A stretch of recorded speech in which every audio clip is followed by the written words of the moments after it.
pagsuko. Diyan natin natatamo ang tagumpay.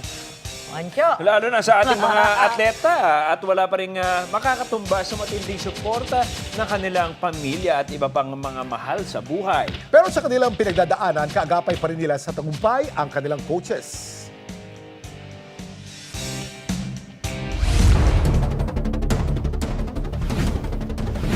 May kanya-kanya tayong hinahangaan pagdating sa larangan ng sports.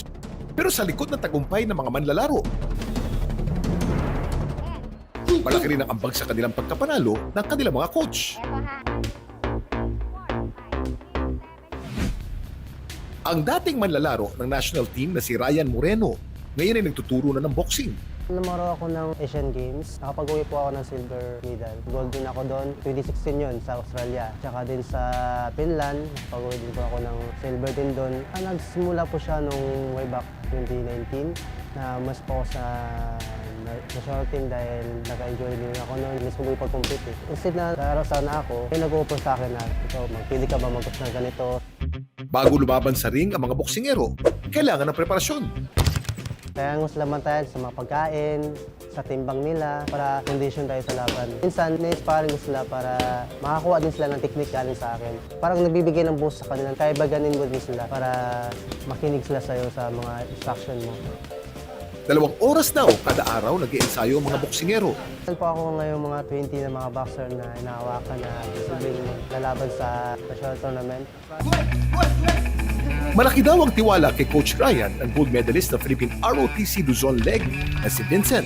Nag-start ako mag-training magto 2 years na po. Bakit po si Coach Rai? Kasi po si Coach Rai, meron po siyang amateur background which is dati po siyang national team. Nakasabay niya po yung mga pambato po ng Olympics na sila Carlo Paalam. Nakasama po niya sa team. Siya po yung pinili ko. Yung mga techniques po niya na ma-apply ko po sa game. Advantage po para sa mga paparating kong laban.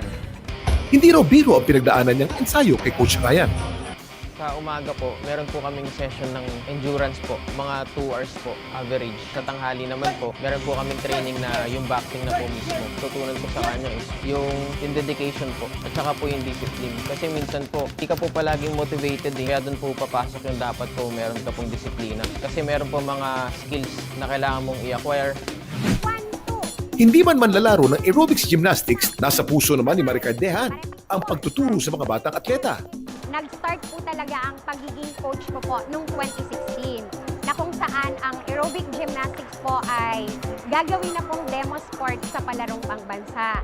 Sa loob at labas ng puzzle mats, tinuturuan ni Coach Marimar ang mga estudyante ng tamang diskarte para makapag-uwi ng medalya.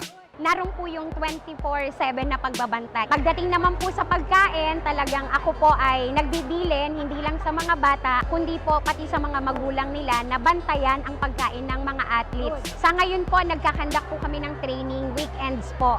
Pero pag po malapit na ang competition, actually po, nagtitraining po ang mga bata after ng kanilang klase.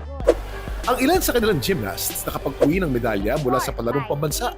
Sa ngayon po, ako po ay na-assign as trainer po ng aerobic gymnastics sa Division of Rizal. Isa po sa highest achievements ng mga athletes from the Division of Rizal. Mula po elementary, 2 athlete na secondary na po ngayon, na sila po ay consistent na nasa palarong pangbansa and medalist po sila sa Batang Pinoy Competition. Naipagkaloob po sa amin ang gold medalist sa lahat po ng batang isinama natin sa competition.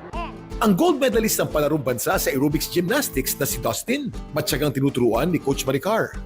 More on dance and more on collaboration with partner and more on tumbling na rin po katulad po kay Kuya Kaloy. Idol ko rin po si Kuya Kaloy. Katulad niya rin po ako nung elementary. Masaya naman po and nakakabanding naman po namin ng maayos si Coach. Ang pagdidisiplina niya po sa amin is gabay sa amin na kung paano tirahin ng tama yung elements. Ayun naman po yung ikakalakas ko and ayun din po yung magdadala sa akin sa tagumpay para po maging kampyonato po katulad ni Kuya Kaloy. Payo ng coach na si Ryan, isa sa sikreto ng tagumpay sa anumang laban ay ang pakikinig.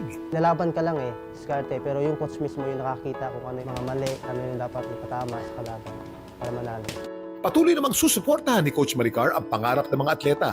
Lahat ng mga dapat matutunan at dapat pang ma-improve na mas malakas, mas matibay, mas matatag yun po dapat ang bitbitin niya kung nais niya pong ipagpatuloy ang pagiging national team. Malaking bahagi ng tagumpay ng mga manlalaro ay mula sa di matatawarang paggabay ng kanilang mga guro o sa palakasan. Kaya mahalaga na sila'y pahalagahan at pasalamatan.